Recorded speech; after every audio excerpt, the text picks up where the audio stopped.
Oi, eu sou Marcela. Oi, e eu sou Iris. E esse é o Direito ao Ponto.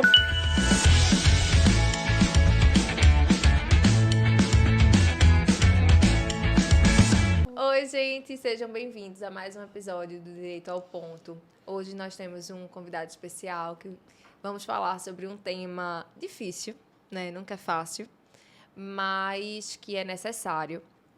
E ele vai se apresentar aqui.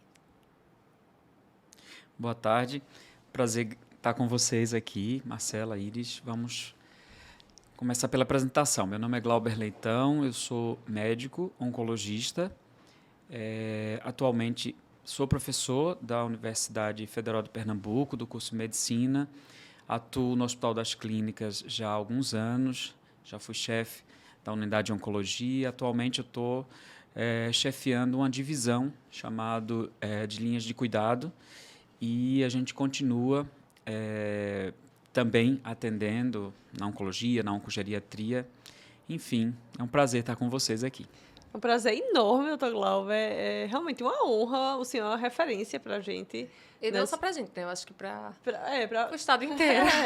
a Pernambuco inteiro. O senhor é uma referência de cuidados nessa área de oncologia. Eu já ouço falar o nome do senhor há muitos anos, né? E é um prazer enorme estar aqui. Eu queria começar perguntando ao senhor, nessa área.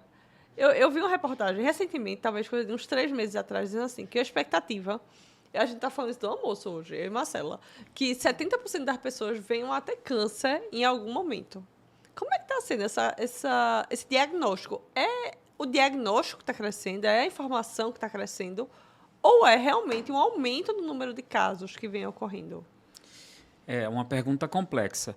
Na verdade, assim como o câncer, existem várias causas para esse aumento do número de casos. O câncer, como uma doença multifatorial, de base multifatorial, né, a gente nunca vai apontar uma causa única, né, mesmo aquelas pessoas que têm uma determinância genética muito alta, ela precisa de um fator externo para que, ou seja, um fator ambiental, para que crie condições para que aquela célula que tem aquele defeito possa progredir e se tornar uma célula cancerosa.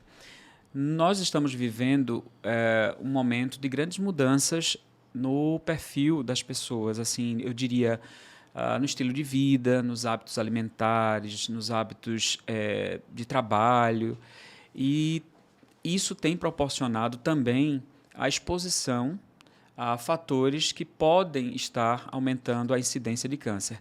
Mas também eu poderia colocar aqui o aumento do diagnóstico. Muita gente, há muitos anos atrás, viam a falecer sem saber o motivo, ou tinham câncer, mas não tinham diagnóstico.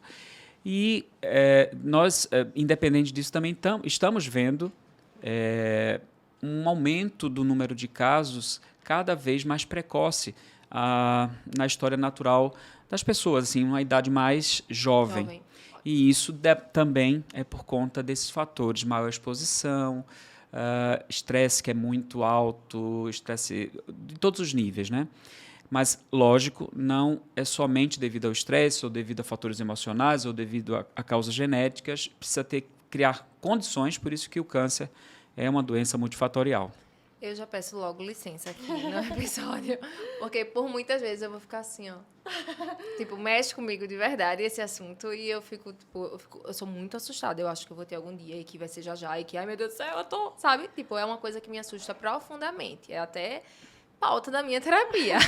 Mas sabe, possivelmente vai ser assim, eu acho que calma. A maioria das pessoas vai ter. Você falou em algumas situações que até os 70 anos o risco é altíssimo, né? Uma em cada 8 mulheres ao longo da vida, em cada 7 homens ao longo da vida. Quer dizer, de fato, você fica esperando ser você. Não é? É por isso que a pauta da prevenção é muito importante, porque imagina que você pode diminuir o risco, talvez não eliminá-lo, a gente não fala de uma prevenção completa, mas você pode diminuir esse risco e existem alguns exames que podem justificar aquela detecção precoce, ou seja, mesmo que você tenha câncer, que você seja uma dessas pessoas da estatística, você vai detectar numa fase em que essa doença se torna muito curável, 99% de chances de cura.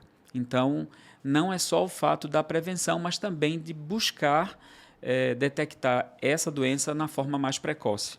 E assim, há muito tabu, né, em falar do câncer. Eu lembro demais que eu cresci escutando uma sigla assim, CA. Eu pequena, eu já entendia. E minha mãe falava, fulano tá com CA. Até hoje eu acho que ela diz assim, CA. Calma, gente, é câncer, né? Tipo, existe esse pudor, esse tabu, né? É muito assustador. E eu também escuto muito alguém falar assim, falar de câncer não vai te adoecer. Então, é preciso falar para que, inclusive, a população, né, as pessoas se conscientizem para esse tratamento e para esse diagnóstico precoce, que sim, né, doutor Glauber, é inquestionável a efetividade desse diagnóstico e também do início de um tratamento precoce para lograr totalmente esse êxito. Sim. A gente costuma dizer que em saúde a informação costuma salvar vidas. E é o grande fator divisor de águas entre você conseguir chegar a uma doença bem tratável e curável, ou aquela doença, ao contrário, que chega num estágio mais avançado, em que a gente só tem medidas, vamos dizer assim, um tratamento paliativo ou medidas paliativas que venham a ser feitas. Ao longo dos anos, o câncer, por ser uma doença que levava a muitas perdas, né? E não falo aqui somente da perda da vida mesmo, da questão de morrer cedo ou de morrer da doença, mas também perdas de autonomia por conta do tratamento. Havia aquele estigma do paciente de câncer, que era aquele paciente que perdia o cabelo, né? Que tinha alopécia, o careca, o magro, olhos abatido, né? Com olhos fundos e tudo. Então, o que é que aconteceu? Eu acho que as pessoas não perceberam que, assim como os demais áreas da medicina, a oncologia avançou bastante e nós conseguimos hoje fazer tratamentos que preservam a qualidade de vida das pessoas, preservam até a possibilidade de ela continuar trabalhando, continuar no seu meio, a autonomia delas. E com muito menos eventos adversos, efeitos colaterais associados a este tratamento. É claro, temos muitas barreiras ainda, mas muito melhor do que há 5 anos. Hoje é muito melhor do que há 10, 15 anos atrás, quando essa coisa do CA, né, esse estigma, não mexe que é pior, né? Havia esse ditado, não, se tem câncer, não opera, porque se mexer... vai morrer do tratamento, né? Eu raramente, na minha vida, já vi essa situação, né? Normalmente, o tratamento é para salvar vidas. O que acontece em uma ou outra situação que eu nem me recordo hoje, de tão longe que isso já aconteceu, era à medida que não tinha tantos tratamentos disponíveis, você fazia coisas experimentais, enfim. Até no âmbito da pesquisa clínica, a própria pesquisa do câncer cresceu bastante e proporcionou tratamentos mais eficazes. Então, não acho que esse morrer do tratamento é algo... Claro que a gente, sempre que se propõe, principalmente em fases mais avançadas da doença, uma avaliação bem criteriosa entre o que eu vou fazer paliando, tratando, né, tentando tratar aquele câncer, ou de medidas clínicas apenas para cuidar dos sintomas vindos dessa doença, né? E aí a gente fala de cuidados paliativos, que hoje é um marco a gente estar falando de cuidados paliativos, porque havia muito preconceito, as pessoas não sabiam que eram cuidados paliativos, mas ter o cuidado paliativo junto com o tratamento do câncer deveria ser o ideal.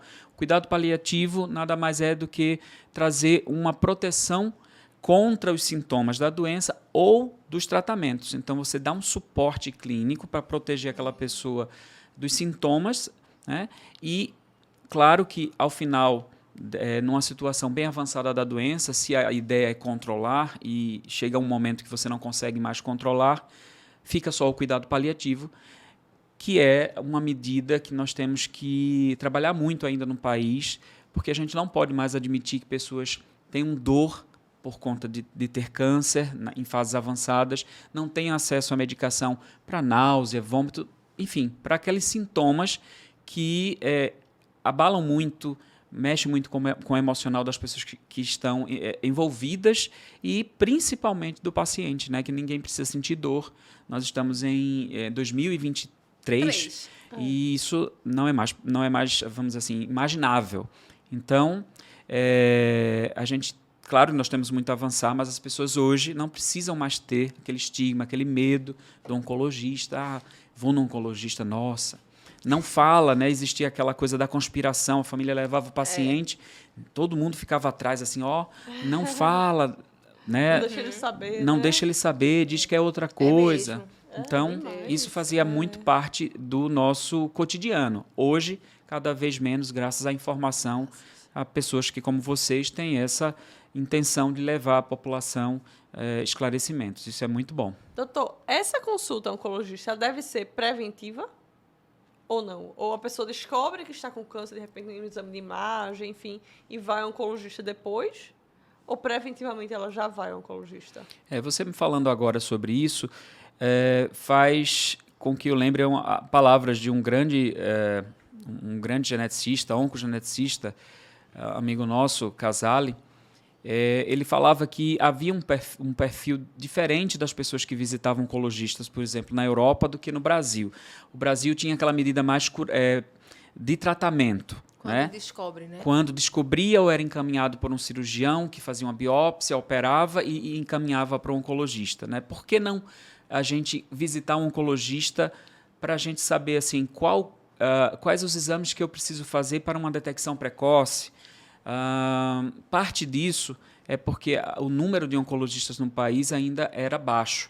Nós hoje podemos dizer que temos na grande maioria das cidades com maior densidade populacional mais oncologistas. Ainda temos, obviamente, um interior imenso do país que precisa de oncologistas, mas eu acho que nos grandes centros a gente já pode ter essa ideia de buscar um oncologista, principalmente se você tem na sua família mais casos, né? Se você tem algum fator de risco maior, por exemplo, se a gente deseja que não seja, mas se for fumante ou tiver, enfim, qualquer outro hábito que esteja associado a um risco mais elevado de desenvolver a doença. Eu acho que é importante essa visita, sim.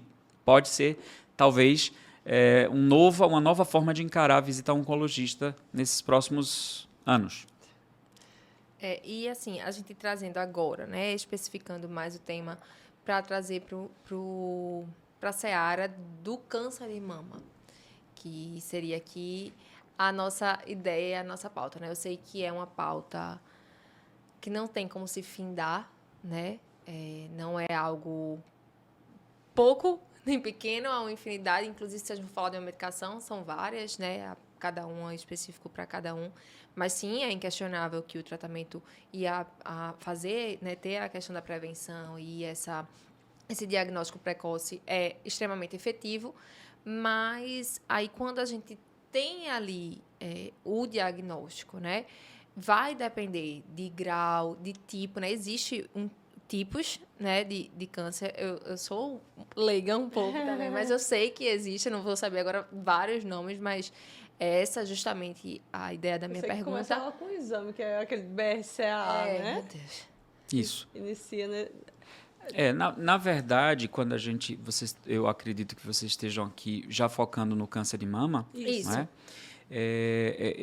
Há uma importância de a gente, como você mencionou no início, Marcela, a gente precisa entender a importância desse tema. Né? O câncer número 1 hoje, de maior mortalidade nas mulheres, inclusive que o número ultrapassou o principal câncer dos homens, que era o câncer de próstata. Então, hoje o câncer de mama é o câncer número 1 em incidência e mortalidade, né? Quando a gente retira aí os cânceres de pele.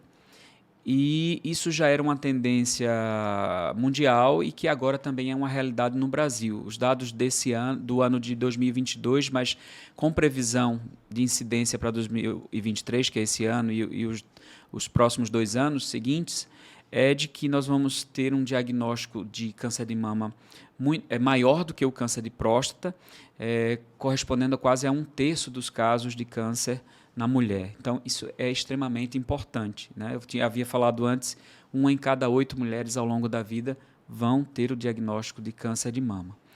E quando a gente fala de saúde, a gente fala de acesso, né? A gente falando assim de aspectos, vamos dizer assim, mais gerais da população, a detecção precoce ela começa com a mamografia. E é importante a gente dizer que todas as mulheres acima dos 40 anos deveriam anualmente ter acesso a uma mamografia, né? A gente sabe de realidades as dificuldades de acesso do nosso sistema único de saúde, mas essa é uma recomendação da maioria das sociedades médicas nacionais e internacionais, muito embora por questões de dificuldade, de cobertura financeira do governo, ainda há uma recomendação um pouco antiga do INCA, que é o Instituto Nacional do Câncer, de que deveria ser somente feito acima dos 50 anos, por exemplo. A gente sabe que isso é uma questão de cobertura financeira. Mas a mamografia ela permite um acesso, permite um diagnóstico quando a doença ainda é assintomática. Então, a mulher não precisa palpar nada para fazer a mamografia. O ideal, inclusive, é que você consiga, num exame de rastreamento, né, na mamografia, fazer ainda quando você não percebe nenhum nódulo, você não tem nenhuma alteração. Nesse momento é quando a doença, quando o câncer, quando descoberto, tem a maior chance de cura. A gente fala do autoexame, por exemplo, como uma medida de rastreio, mas ainda não uma medida das mais adequadas, porque quando nós percebemos o nódulo no autoexame, ele já tem pelo menos mais que 1 centímetro. E a mamografia ela permite que você dê esse diagnóstico quando a doença tem um volume menor que esse. E isso é muito importante. Daí vem a avaliação numa biópsia, quando a mamografia mostra sinais suspeitos, e aí vem os exames, vamos dizer assim, de detalhamento. Que tipo de câncer é esse? Existem vários tipos, existem o mais frequente, mas o câncer de mama hoje não é um tipo de câncer, são vários tipos dentro dessa denominação câncer de mama. Cada um com o seu aspecto de tratamento que vai diferenciar do outro e com um prognóstico, com expectativa de acompanhamento e tratamento bem diferentes. Exames, com essa evolução da terapêutica, a gente desenvolveu também a questão dos exames, vamos dizer assim, mais moleculares, da biologia do câncer, porque entendendo melhor o câncer, você tem condições de ter uma arma, vamos dizer assim, mais focada, mais precisa. Daí você falou de um exame que é a pesquisa genética de uma mutação em um gene específico, que é o do BRCA1, e o outro gene, que é o BRCA2. Por quê? Porque foram descobertos há mais tempo, mas hoje a gente tem outros genes que, quando mutados, predispõem a mulher a desenvolver o câncer de mama. Então, o que nós enfatizamos hoje? Que se há uma incidência na família, um ou mais parentes de primeiro grau, assim, em gerações diferentes, com a doença, hoje nós já temos formas como a Angelina Jolie, uma atriz super conhecida. Sim, ela não teve câncer,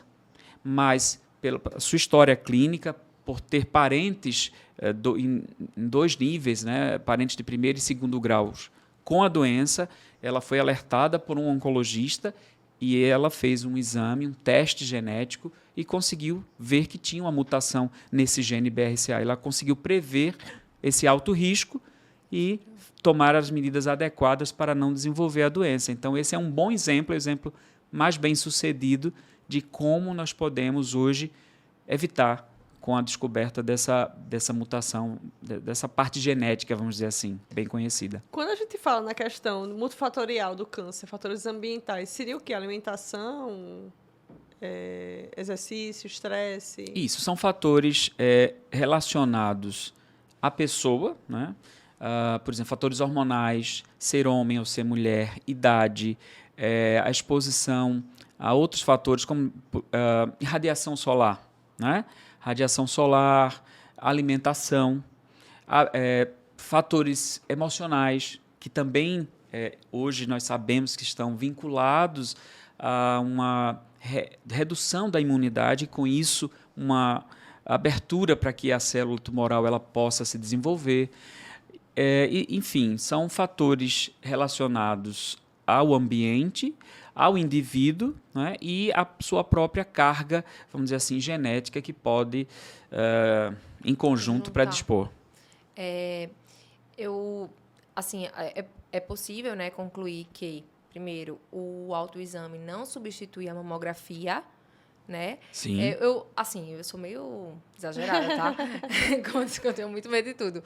Então, digamos assim, que faça a sua mamografia anualmente e faça o autoteste se você tiver, né, assim, sentindo algo ou se você já encontrar algo, e aí antecipe essa mamografia caso encontre algo. Poderíamos pensar assim? Sim. Pronto, Sim, é perfeito. um raciocínio bem acho que o autoexame adequado. seria obrigatório, assim, para qualquer idade, né? Exato, eu acho que assim, até como para o se fosse- autoconhecimento, para você Isso. perceber não só coisa relacionada ao câncer em si, mas ao seu corpo. E, assim, como a gente falou, como o senhor falou, a depender desse grau, do tipo desse câncer, mesmo sendo câncer de mama, existem vários tipos, que vamos aí arrumar, né, achar, encontrar a melhor ferramenta, a melhor arma para poder retirá-lo, né? E, assim, eu tenho uma dúvida, na verdade. Eu sei, mas eu queria entender melhor sobre quando se fala de tumor de intervalo. É justamente entre esses exames? É algo assim ou não? Isso, é exatamente isso. Entre uma mamografia de rastreio em um ano, realizada em um ano, e a seguinte. Entendi. É como se fosse, num curto prazo, apareceu alguma Nesse coisa. intervalo recomendado de screening, de rastreamento, nesse intervalo que há a recomendação médica, você desenvolver a doença, né? Enfim, é uma situação não muito frequente, o tumor de intervalo ou a ocorrência desse câncer de intervalo não é muito frequente, mas nos fala um pouco da gravidade dessa doença, né? São normalmente tumores bem mais agressivos, porque se desenvolvem, crescem em pouco tempo, né? Em muito pouco tempo, fugindo um pouco do padrão que nós temos de recomendação, né? Você sabe que tudo hoje na oncologia e em outras áreas da medicina é baseada em pesquisa clínica, em estudos clínicos. Tudo que você afirma tem que ser pautado nesses estudos clínicos. Então, o que nós temos hoje que prova a redução da mortalidade em grandes estudos populacionais na Europa, nos Estados Unidos, é que a mamografia, a cada ano, ela diminui a mortalidade pela doença. Mas eu digo que cada pessoa ela precisa ser avaliada como única. Então, o médico vai avaliar outros fatores, né, fatores da vida desta pessoa, fatores da constituição, da genética, da família, enfim, e vai traçar qual é a forma mais adequada de segmento, de acompanhamento, né? Por exemplo, no Brasil, a gente tem poucos dados sobre dados epidemiológicos, populacionais, sobre o câncer de mama, a incidência em jovens. Mas um estudo chamado Amazonas, um estudo de um esforço de uma equipe do Brasil inteiro, envolveu vários estados, pesquisadores do nosso país em várias regiões, eles traçaram um perfil das mulheres que no Brasil tinham o diagnóstico de câncer, tanto na população, vamos dizer assim, assistida pelo SUS, quanto aquela população que tem a medicina privada ou o sistema de saúde suplementar. E o que foi observado? Primeiro, que o diagnóstico era mais precoce naquelas que tinham acesso, naquelas que tinham esclarecimento, naquelas pacientes que tinham, na verdade, a possibilidade de ter um pedido de um médico e tinha como chegar numa clínica para fazer a mamografia. Segundo, as mulheres do sistema público, elas tinham a doença com maior gravidade e menos taxa de cura. Por quê? Porque tinham menos acesso a medicações mais eficazes. Mas o que eu queria observar aqui, falando dessa questão do diagnóstico, é a quantidade de mulheres com idade inferior a 40 anos que em nosso país desenvolviam a doença.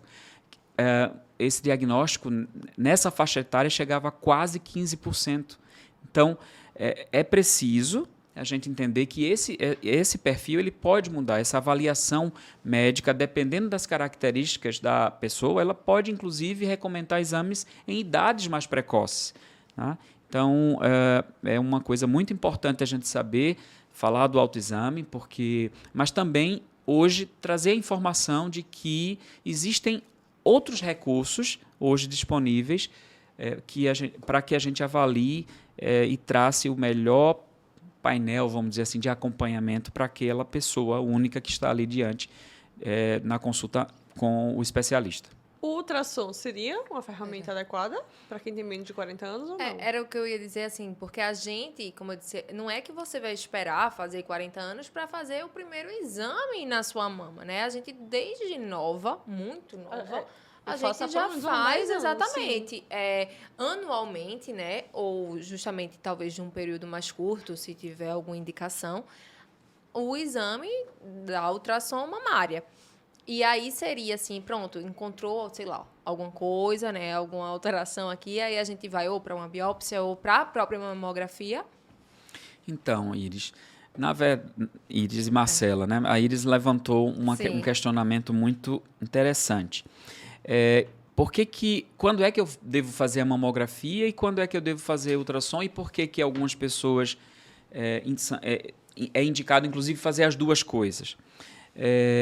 A imagem da mamografia é uma imagem de raio-x e a densidade do tecido da mama interfere na capacidade desse raio-x mostrar ou não mostrar lesões. Ao longo da vida da mulher, ela sofre fatores hormonais e a sua mama, que é inicialmente composta a partir da adolescência de tecido glandular preparada para produzir leite, né?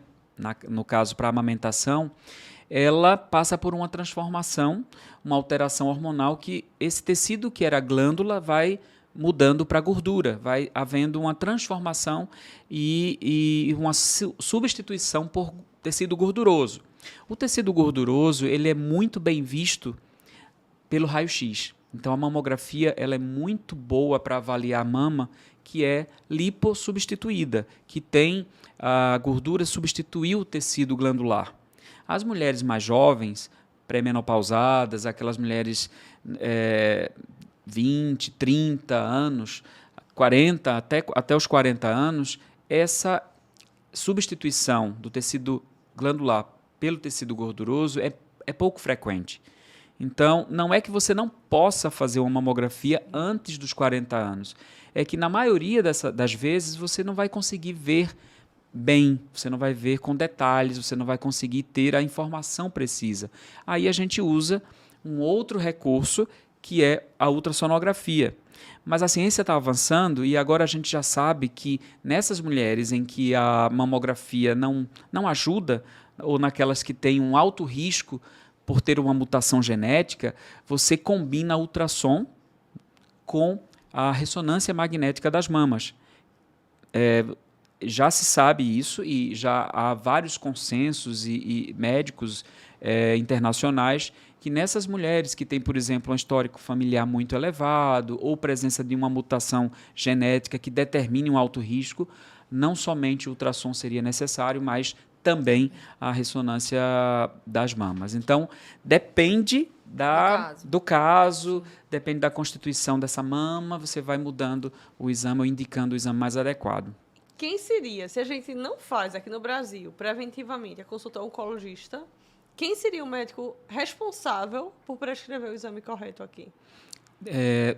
Na verdade, todo médico, a gente diz isso inclusive para os alunos lá na faculdade, todo médico ele tem a obrigação de saber os exames de rastreamento, porque são exames, uma prática que impacta na saúde da população. Então, vitais, né? Isso, como generalista, né, a faculdade forma generalistas, eles saem sabendo de quais os exames são recomendados e em que idade eles são recomendados.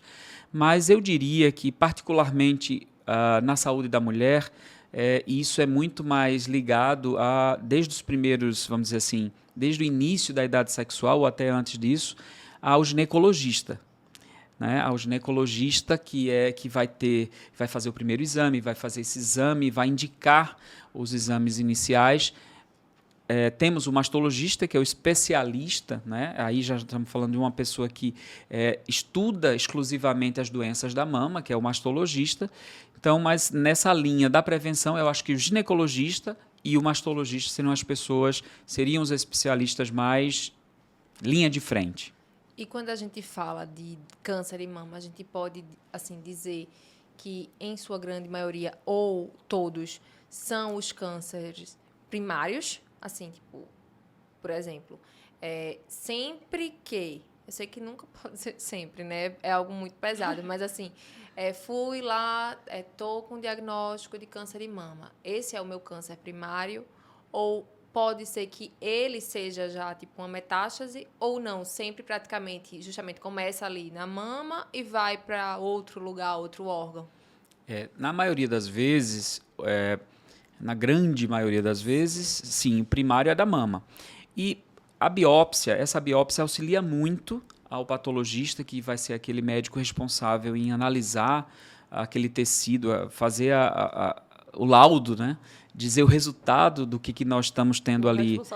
Responsabilidade grande. Ele normalmente já define isso por características das células que se apresentam. Então, quando você, por exemplo, tem num exame de imagem, lesões no pulmão, por exemplo, você pode... E agora? É metástase ou é primário?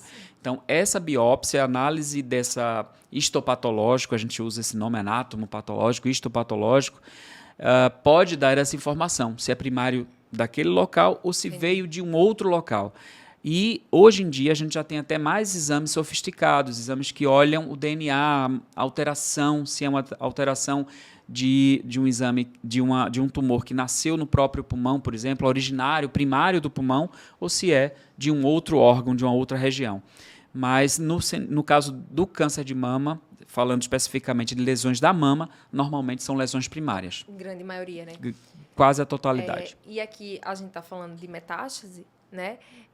Tem um tabu, a gente convive muito, né? Com muitos pacientes ou pessoas, famílias, enfim, que essa palavra metástase, muito a gente tem essa sensação, é assustadora, mas tipo, a sensação de quando a gente escuta dessa pessoa falando que ou ela ou alguém conhecido tá, né, ali com a metástase, é tipo, meu atestado de óbito. A pessoa fala como se fosse assim, desacreditada, é como se fosse essa sensação que eu acho que culturalmente, antigamente, né, se tinha, assim, essa sensação, e que agora a gente vem numa geração aí de transição, né, com a evolução da medicina, mas a gente ainda sente muito. É como se a pessoa já viesse falar, como se fosse metástase, tipo, morreu em instantes, sabe? Sei que cada situação é única, e eu até digo que isso também no nosso lado, assim, cada cliente, cada caso que a gente pega é único. Eu não posso fazer da mesma tese, o que eu vou usar aqui para o X, eu vou usar para o Y. Não, eu tenho que entender cada caso e se aplicar a cada um. Então, ainda é assim, ou realmente, sim, de fato, a medicina é inquestionável, né? Evoluiu, e hoje escutar ou dar esse diagnóstico de uma metástase assim, está se acabando em instantes, falando bem informalmente, porque é essa sensação que a gente tem, assim, como se a pessoa chegasse e não vai passar de 3 meses, sabe? É como se fosse meu atestado de óbito. Entendi. Talvez eu tenha uma visão um pouco, talvez enviesada, né, pela informação ou pelos Sim. pacientes que chegam, mas eu observo que isso era muito mais no passado. Sim. Né? Por quê? Hoje a gente tem mais informação estatística, né? A gente consegue, por exemplo, ver que mesmo doenças avançadas, mesmo doenças com metástase, e aqui falando do câncer de mama, existe um percentual, não é grande, mas existe um percentual de cura, de remissão, e você não pode hoje afirmar com toda a convicção e categoricamente que ter uma metástase significa uma doença incurável. Mas existe esse paradigma, né? A doença metastática, o câncer de mama metastático, ele é uma doença cujo objetivo é o controle. Não é, assim, uma assinatura num atestado de óbito porque na maioria das vezes as pessoas associam isso a uma questão de tempo. Mas a gente, por exemplo, tem pessoas vivendo 10, 12, 15 anos com doença metastática, né, de mama, por exemplo. Então, quando no passado, como você falou, eram 3 meses, 4 meses. Eu cito um exemplo, quando eu entrei na oncologia, quando eu comecei a minha residência lá no Instituto Nacional do Câncer, quando a gente foi treinado a dar uma informação para um paciente que tinha um melanoma, por exemplo, melanoma é o câncer mais grave de pele, até é raro, ainda bem, mas é um câncer bem agressivo. Quando a gente dava a informação para esse paciente que ele tinha um melanoma e que já tinha metástases, a gente falava, olha, você cuida, prepara a sua família, faz os acertos que você precisa fazer. Mas, assim, a gente imaginava que em 6 a 8 meses aquela pessoa já não estaria conosco. Sim.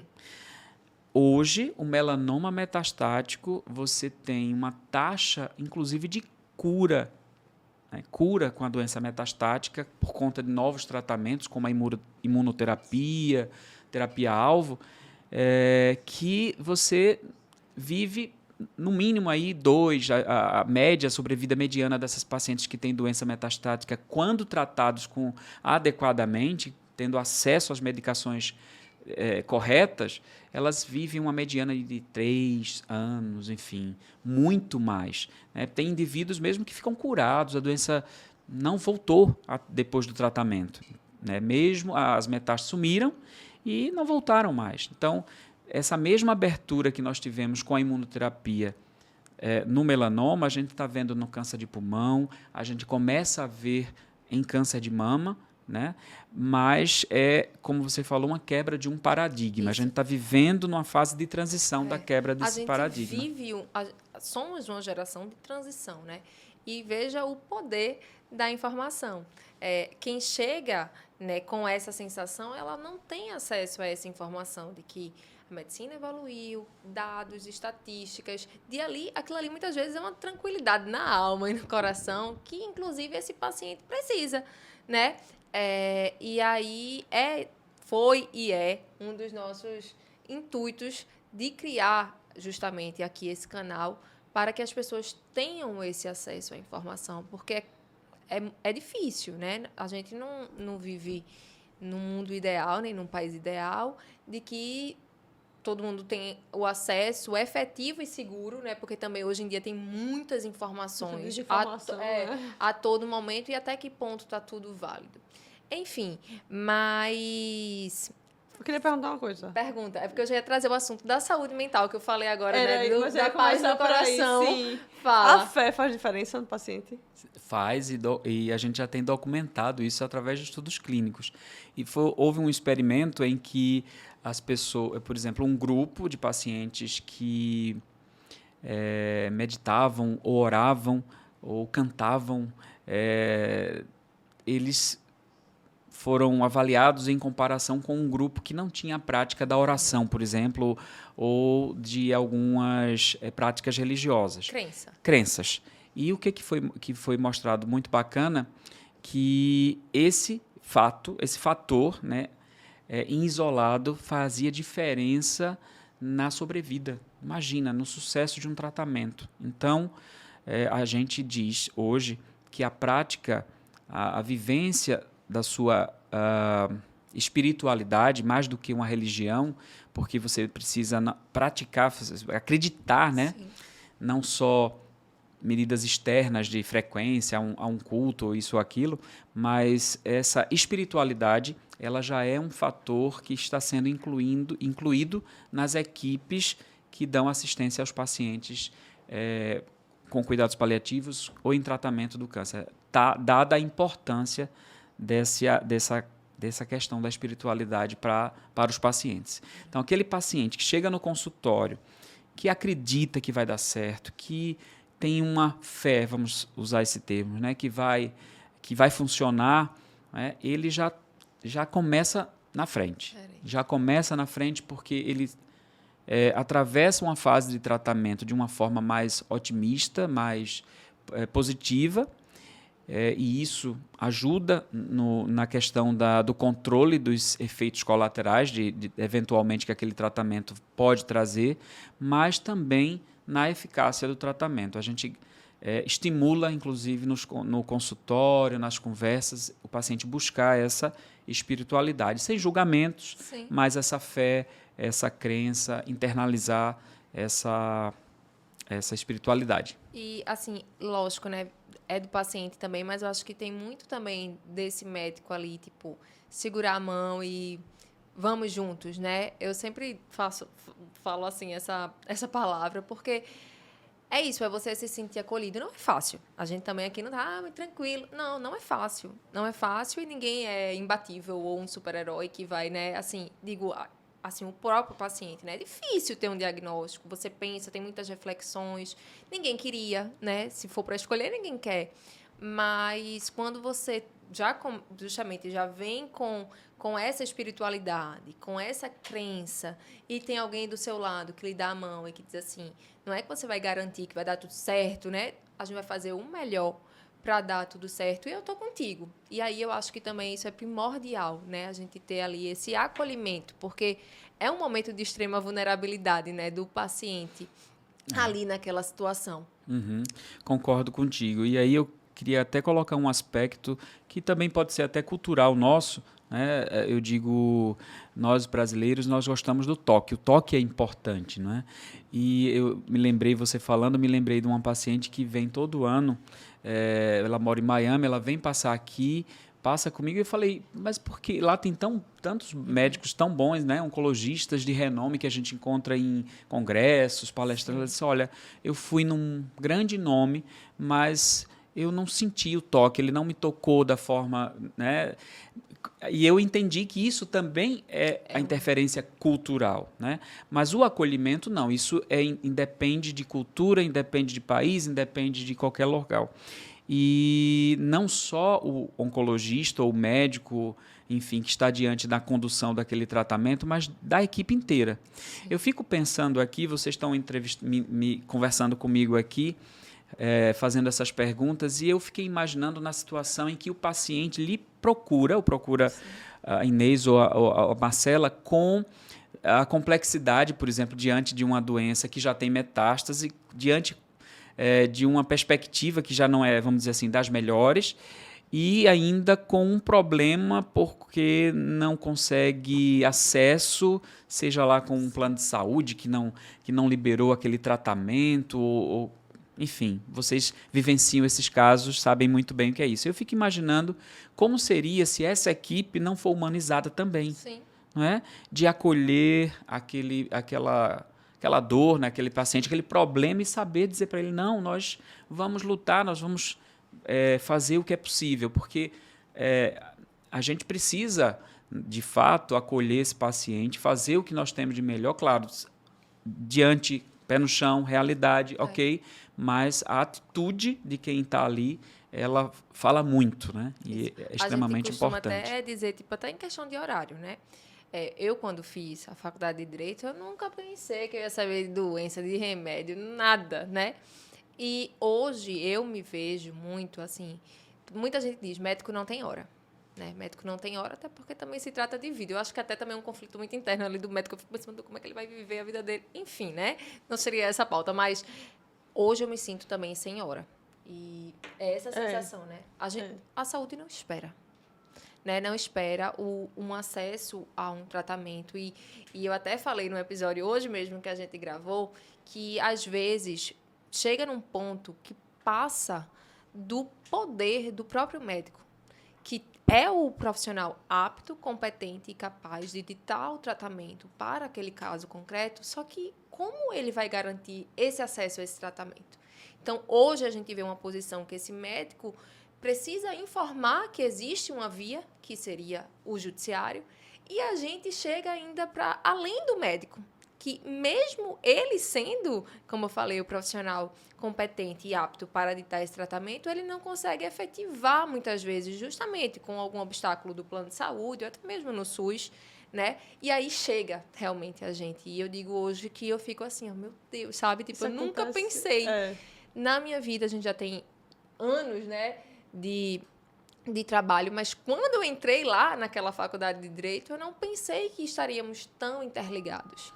E como é primordial a gente garantir esse acesso, e principalmente antes eu, né, era assim, não tinha o meu escritório, a gente era seletista, e era justamente isso.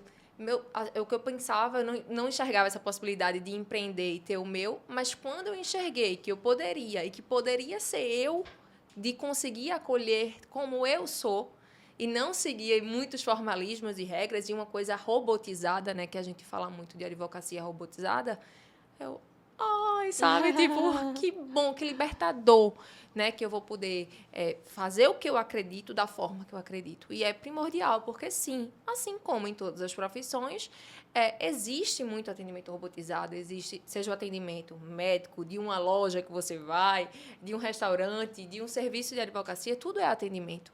Então, é primordial, é preciso ter esse olhar, né, e é um olhar especial, atento, para também, quando se chega aqui, a gente também, da mesma forma que o médico, naquele momento ali que eu falei de dar a mão e estamos juntos, a gente sempre diz, estamos juntos, a gente vai fazer o nosso melhor. E não é da boca para fora. Uhum. Tô aqui, qualquer coisa me liga, né? E na pauta do câncer de mama, geralmente tem um paciente recorrente, né, Marcela? Paciente que chega para o tratamento, depois, muitas vezes, ele chega para imuno ou hormonoterapia. Outras vezes, até Clexane chega, né? Chega para retirada e prótese, que o plano não quer cobrir a prótese. Hoje, inclusive, chega, né, PET scan, nutricionista, que muitas vezes o plano nega o nutricionista e o onco prescreve para acompanhamento do próprio câncer, né?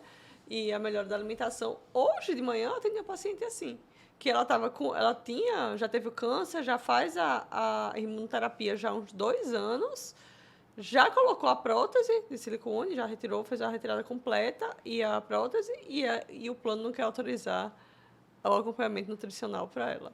E, veja, vai do mais elevado grau, que seria um medicamento caríssimo, até, como eu falei, uma Clexane. É uma medicação bem corriqueira, né? Corriqueira, bem óbvia. Né? Bem óbvia. Vocês agora me fizeram refletir sobre a importância do especialista. Né? E a gente fala muito especialista aqui da parte médica, mas até pelo que vocês duas estão falando, a gente percebe aquele profissional que tem um entendimento melhor desse setor, desta área, porque eu acho que também, como na medicina, a advocacia é algo da especialidade, você termina... É um mundo, né? Então, vocês falam de câncer de mama, você fala de medicação, você sabe que a imunoterapia é muito mais fácil para vocês, que são especializadas nessa área, ajudar um paciente, né? Porque você vai usar a palavra correta, você vai usar uma sequência de pedidos correta, vai saber o que o médico tem que informar para que aquela medicação possa ser avaliada pelo juiz de forma adequada ou pelo próprio plano de saúde como medida administrativa. Então, é importante também, não é, que eu não sei, agente do direito que falam, né? Agora, sei lá, não sei, mais ou menos isso, profissional do direito, seja especializado, né? Tem essa visão humanizada, tem essa visão não robótica, mas também seja qualificado. Né? Porque hoje a medicina é um mundo, as possibilidades de tratamento são muito grandes, mas são muito peculiares. Né? Existem formas e formas de você ter o acesso correto acessar aquele direito de forma mais, vamos dizer, contundente, mais eficaz. Mais assertiva, né? Isso. Na nossa área, não tem muito ainda hoje essa questão de olhar para o advogado como especialista, porque aquela coisa é advogado, então ele vai ter que entender de tributário à família. E eu digo aqui, gente, eu não sei nada de tributário, não sei, porque eu sou, né, especialista em algumas áreas, a gente faz família também, mas, assim, até dentro do direito da saúde, existem, até trazendo tipo aqui uma pauta, as ações, né, que eu disse, de reajuste, que são as revisionais das mensalidades dos planos de saúde, nem todo advogado que é de direito da saúde consegue fazer esse tipo de ação, porque é uma ação mais específica. É uma ação tipo de cálculo. Então, é aquilo. Hoje, você tem que estar com um profissional apto especialista. Porque eu falei até que também, eu sempre fico repetindo as coisas, mas é porque é muito real e fica cada vez mais claro em cada episódio. Ninguém opera o joelho com um neurologista. Então, como é que você, assim, precisando de um tratamento específico, você vai procurar um tributarista? E o que mais me impressiona, doutor Glauber, aqui eu sou muito sincera, me desculpa qualquer coisa, mas esse profissional, olhar essa pessoa, que a gente está falando de vida, a gente não está nem falando assim, de que a pessoa vai perder um dinheiro, não, a gente está falando da vida dela, da saúde dela. E passa uma confiança na qual ele não sabe.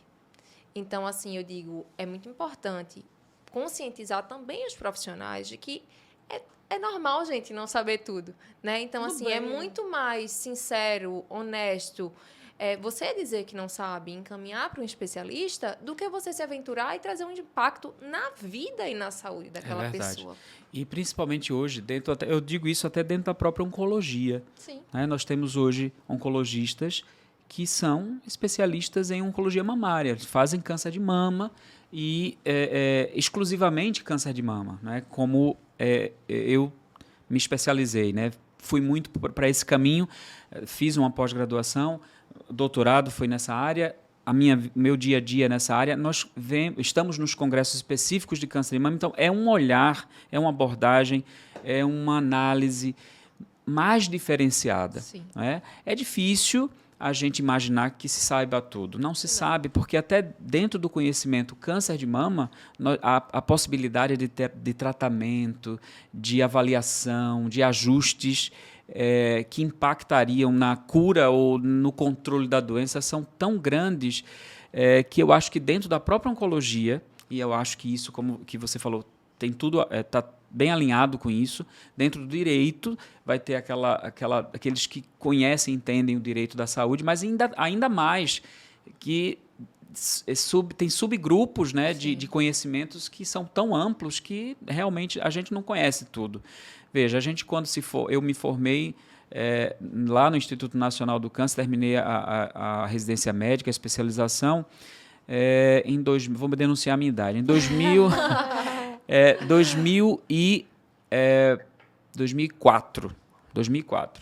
Então, naquela época, né, um momento, a medicina tinha uma perspectiva, a oncologia tinha uma perspectiva. Hoje, nós temos um conhecimento que certamente ultrapassa 10, 15 vezes maior do que aquele momento.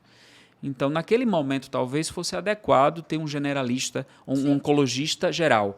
Hoje, não mais. Então, a gente realmente tem que procurar quem entende, né? Quem se aprofunda. Na minha opinião, assim, o que é mais curioso e triste é que muitas vezes, sabe como esse paciente chega? Morrendo de medo de perder o câncer. Ou o câncer não, tomara que ele perca, mas é de perder o plano. Ele vem com um medo de retaliação, ele já está numa situação, veja, vulnerável, precisando de um tratamento que não está sendo fornecido, né? E ali ele faz, eu não quero mexer, tem certeza, doutora, tem certeza que eu não vou perder esse plano, porque esse plano, hoje, na minha situação, é tudo que eu tenho. E aí justamente, você tem que estar com alguém com repertório, com bagagem, que vai, fique tranquilo, o que vai acontecer, o que não vai acontecer, e ter a consciência do que vai acontecer e não vai acontecer, para poder ser claro com aquele cliente, né, com aquele paciente. Então, realmente, é muito importante. Eu acho que falta, talvez, no direito, Marcela, honestidade mesmo. Dizer assim, olha, eu não sou o especialista que você está procurando quando é indicado para algum paciente. E a pessoa saber indicar, dizer, olha, eu não sou essa pessoa, não quero o seu dinheiro, procure fulano, ou procure ciclano. Mas falta, talvez, honestidade e humildade, assim, para a maioria, dizer que não conhece dessa área e que está cada vez mais difícil. O direito à saúde, ele está cada vez, principalmente essa parte negativa e reembolso, era um gargalo antes, eu até já contei isso aqui antes, era um funil enorme em que qualquer pessoa que propusesse qualquer coisa no judiciário, antigamente, quando eu comecei, 10, 15 anos atrás, quando eu era estagiária, ele propunha e conseguia. Hoje em dia o gargalo está aqui, então você vai brincar com a vida de outra pessoa. Será que é esse o encargo que você quer carregar? De brincar com a vida da pessoa, adiar um tratamento que ela tem direito e talvez colocar a vida dela em risco? É um pensamento que deve ser feito, porque o intuito não é só financeiro. Porque para ganhar dinheiro tem muitas áreas de direito. A questão é de mexer realmente com a vida, né, e a saúde da pessoa. E é uma questão também de muita vaidade, né? O advogado, ele tem uma certa vaidade, que aí fica também um pouco difícil quando junta aí com tudo. Mas, veja, doutor Glauber, eu queria também fazer outra pergunta, que era em relação ao exercício físico.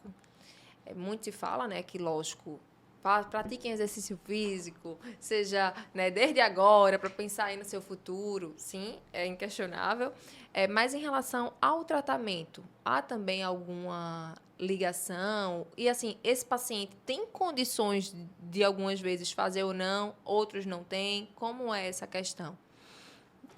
A Organização Mundial de Saúde, e mais especificamente a OPAS, ela fez um estudo em que queria medir o impacto de mudanças de hábito de vida na prevenção do câncer. E o que é que esse estudo, no final, para resumir, mostrou? Que as mudanças de hábito de vida, e aí a gente inclui, além da alimentação, o exercício físico e a descontinuidade de drogas ilícitas, sei lá, ilícitas também, parem com todos. Em torno de 40% na redução de risco. Isso é muito grande, é bem considerável. Então, que o exercício físico, ele é um dos fatores que diminui o risco. É porque muita gente quer assim, não, eu quero fazer atividade física para ter certeza que eu não vou ter doença, não ter câncer. Não é assim que funciona. Ela vai diminuir o teu risco. Se você não faz, você vai ter mais chances. Se você faz, você vai ter menos risco e você vai ter menos chances de desenvolver. Mas indicar atividade física durante o tratamento como um fator que aumentava a eficácia daquele tratamento era uma coisa que até, sei lá, há 1 ano, 2 anos atrás, não era recomendado com um nível de evidência grande, assim, com uma certeza, uma segurança muito grande, embora a gente tinha, no nosso dia a dia, a impressão de que as pessoas que mantinham seus hábitos de atividade física, que já eram, vamos dizer assim, já tinham o hábito de fazer exercício, ginástica, musculação, etc., e não paravam durante o tratamento, elas iam bem melhor, sabe? Toleravam o tratamento de forma... Nossa, nem parecia que estava fazendo tratamento. Tem um caso, até ontem estava comentando com uma nutricionista da equipe, falando sobre uma paciente, e ela disse, Glauber, você percebeu a diferença de 2 pacientes que ficaram amigas, estavam fazendo o mesmo tratamento, de como uma tinha uma redução de eventos adversos, praticamente não sentia nada, ia firme, e a outra que não tinha atividade física, assim, foi muito impactada pela doença, pelo tratamento, enfim, pela trajetória aí dela. Então, essa percepção saiu só da percepção para indicação, para o nível de evidência de estudos clínicos. Né? A gente tem alguns estudos que já comprovam que a atividade física adequada, então tem que ter um profissional que também saiba o que está fazendo, um educador físico, indicando quais a melhor atividade para aquela pessoa, durante aquele tratamento, traz de ganho. Isso é já recomendado, já está lá nas recomendações da Sociedade Americana de Oncologia Clínica, por exemplo, e outras sociedades, como algo que o médico deve prescrever. Ele deve indicar como uma das medidas do tratamento daquela paciente a atividade física. E hoje a gente tem esse nível de informação, né, de comprovação. Então, a atividade física não pode mesmo não ser prescrita, não estar dentro dessa... Vou me matricular.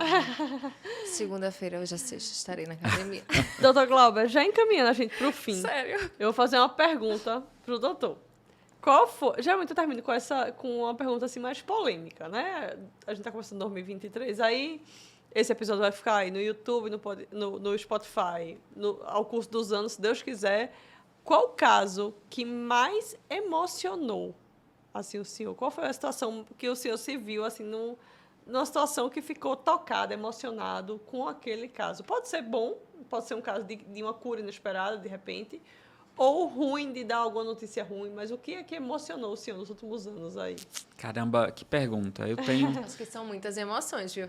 muitas Já histórias, diria Roberto sabe? Carlos, ainda bem que a gente está no final de ano. Olha, eu sou uma jovem senhora. Eu assisto. Já começa. Eu lembro, tem muitas situações assim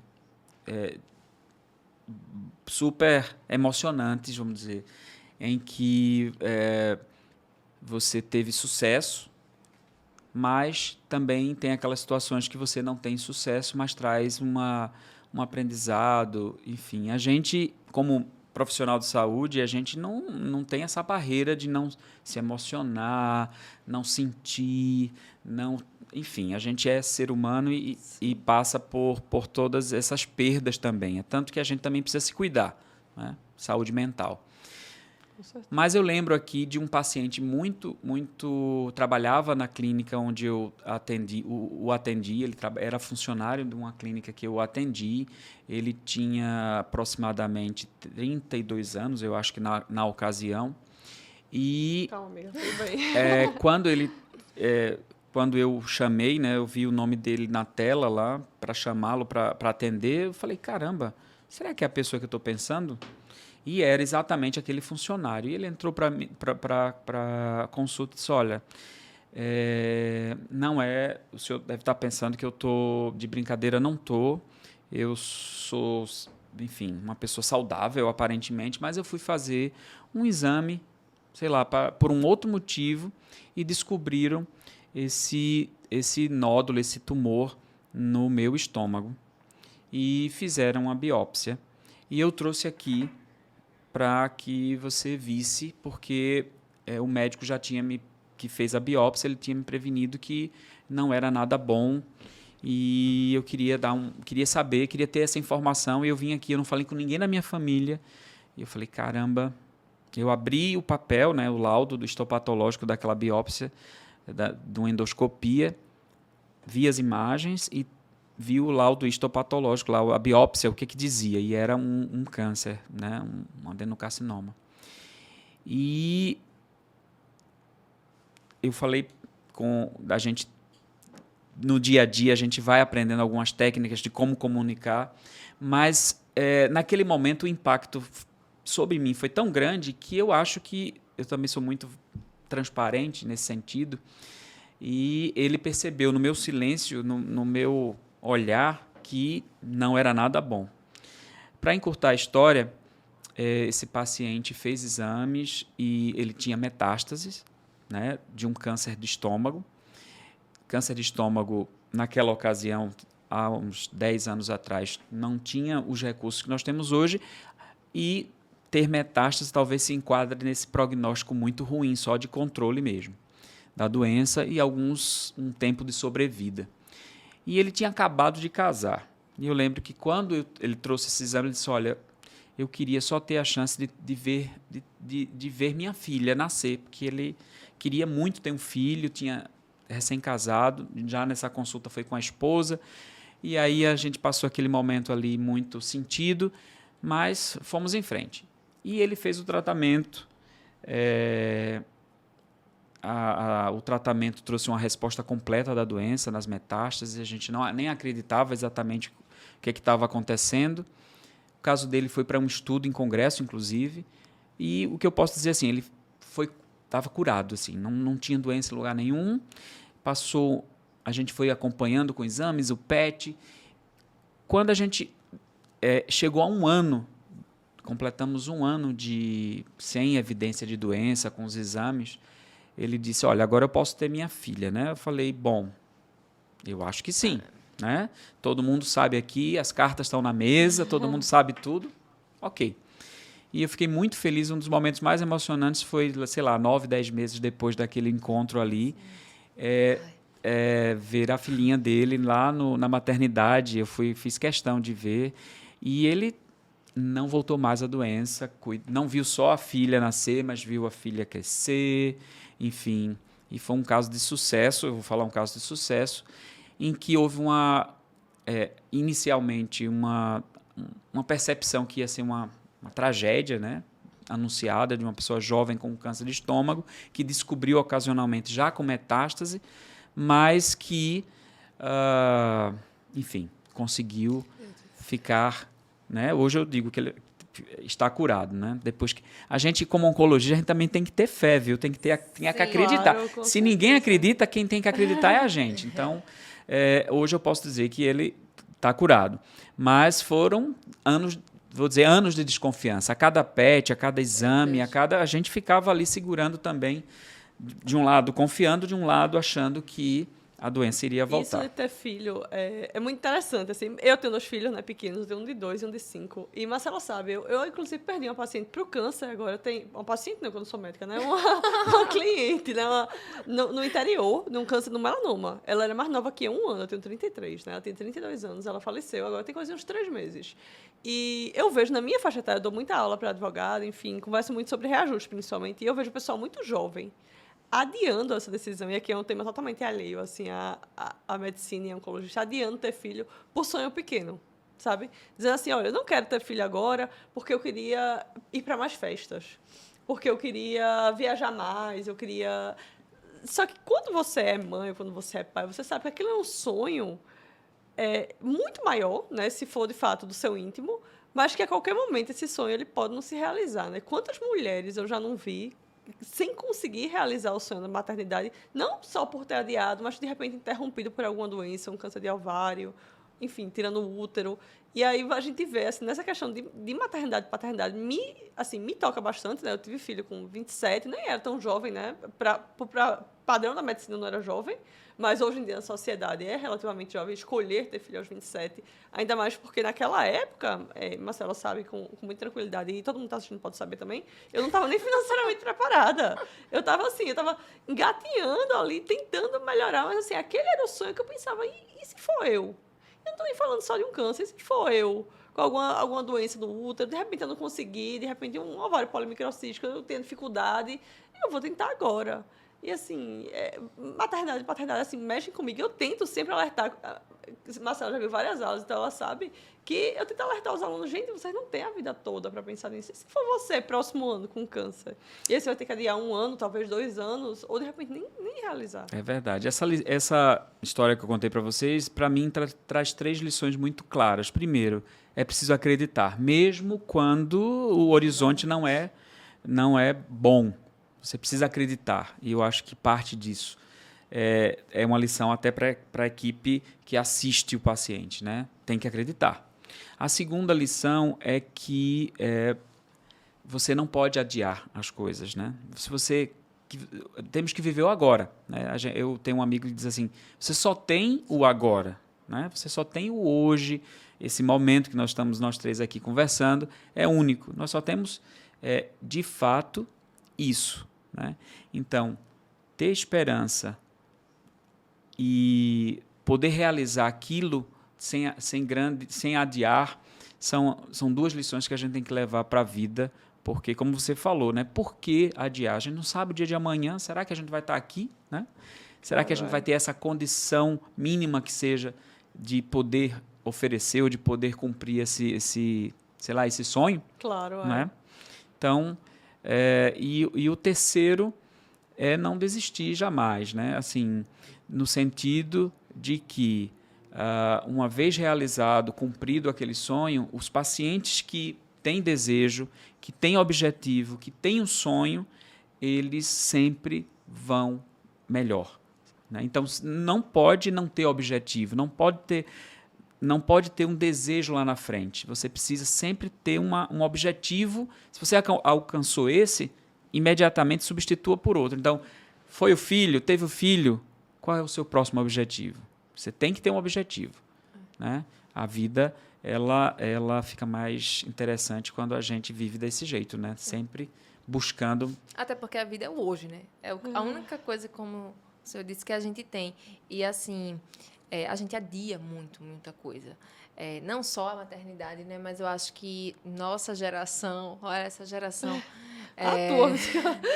Não, eu digo como um todo, é porque a gente, assim, tem, assim, tudo a gente quer, talvez, muito, ou que precisa de muito, ou que, né, a gente sempre tem muitas limitações, enxerga muitas limitações, e não, quando eu tiver isso, eu vou ter isso, mas, assim, às vezes você chega nisso e aí você não acha suficiente para ter aquilo. Então, assim, não é fácil, né? Por isso que eu sempre digo, façam terapia.